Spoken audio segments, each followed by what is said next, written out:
Hello বন্ধুরা, কেমন আছো সবাই? আমরা এসেছি খালে জাল ফেলতে। তো ভিডিওটা করলাম, সেরকম বড় মাছ তো হচ্ছে না, কিন্তু চুনো মাছের পরিমাণটা দেখুন বন্ধুরা। জাল ফেলে যে পুঁটি মাছ উঠবে, একবার জাল ফেলেছি, সেই জালে কত পরিমাণ পুঁটি মাছ উঠবে দেখুন, একবার দেখতে থাকুন। আর ভিডিওটা ভালো লাগলে অবশ্যই লাইক করবেন। দেখুন বন্ধুরা, জালটা তোলা হচ্ছে, পুঁটি মাছ উপর থেকে কি পরিমাণ পড়েছে দেখুন।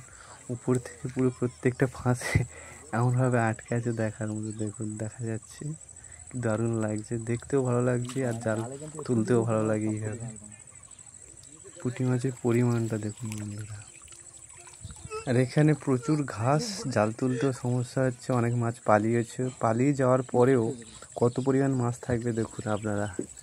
যারা চুনো মাছ পছন্দ করেন তারা বুঝতেই পারছেন, মানে দেখলে লোভ লাগার মতো এরকম পরিমাণ। মোটামুটি একবার জাল তুলেছি, এক ছানায় না হলে 500 গ্রাম পুঁটি মাছ পড়ে। পুঁটি মাছগুলো দেখা যাচ্ছে, দেখুন কি দুর্দান্ত লাগছে দেখতে,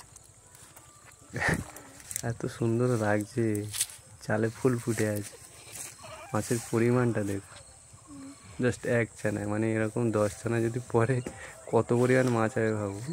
তো আমরা এসেছিলাম পুঁটি মাছ ধরতে, কারণ এটা ছোট ঘন জাল, তো পুঁটি মাছ সেই লেভেলের হচ্ছে এই মুহূর্তে।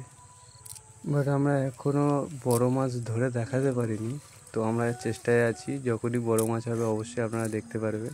আর এই মুহূর্তে পুঁটি মাছের পরিমাণটা দেখুন। তো আমরা অবশ্যই বড় মাছও ধরে দেখাবো আপনাদেরকে। সেই জন্য আমাদের চ্যানেলটিকে সাবস্ক্রাইব করে রাখুন এবং এই ভিডিওটিতে একটি লাইক করুন, বন্ধুদের সাথে শেয়ার করুন। ধন্যবাদ।